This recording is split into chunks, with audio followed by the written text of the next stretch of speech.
হযরত ওমর কাফেরের তীরের আঘাতে যখন পছন্দ ধরে মারা গেলেন, ইমানের জন্য যখন কাফেরদের যন্ত্রণার আঘাতে যখন মারা গেলেন, চিঠি পাঠালেন হযরত আম্মাজান আয়েশা সিদ্দিকা গো, আপনার ঘরের ভিতরে ওই যে ছোট্ট একটা জায়গা আবু বকরের পাশে, বিশ্বনবীর পাশে ছোট্ট একটা জায়গা রয়েছে, ওই জায়গাটা আমার জন্য কি বাজেট দেওয়া যায়?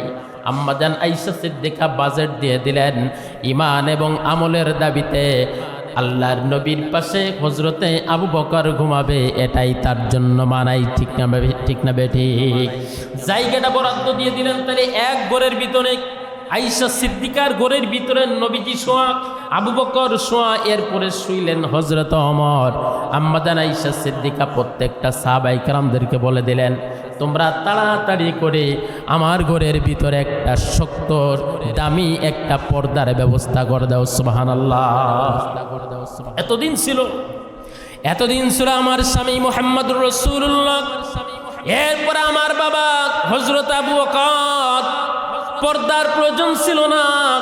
কিন্তু হযরত ওমর যেদিন আমার ঘরের ভিতরে আমার বাবার পাশে, আমার স্বামীর পাশে শুয়ে গেছে জান্নাতের বাগানে, আমার স্বামীর পাশে যখন ওমর ঘুমাইছে, তখন আমি আয়েশা সিদ্দিকা আর ওপেনে থাকতে পারি না, আমাকে এখন পর্দার ভিতরে থাকতে হবে। সুবহানাল্লাহ।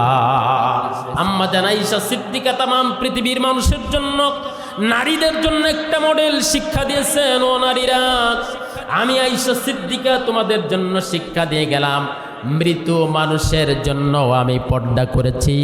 কারণ যেই ঘরে ওমর রাদিয়াল্লাহু তাআলা আনহু শুয়ে আছেন, ওই ঘরে পর্দা ছাড়া আমি আম্মাজান আয়েশা সিদ্দিকা থাকতে পারি না।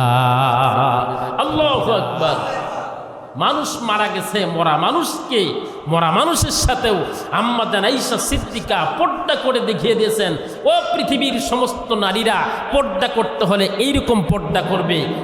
তোমার দেবরের সাথে, তোমার পরিবারের লোকজনদের সাথে, সমাজের লোকজনদের সাথে, প্রত্যেকের সাথে তোমার পর্দা আল্লাহ রাব্বুল আলামিন ফরজ করে দিয়েছেন। ঠিক না বেঠিক? পর্দা কি আমাদের ভিতরে আছে?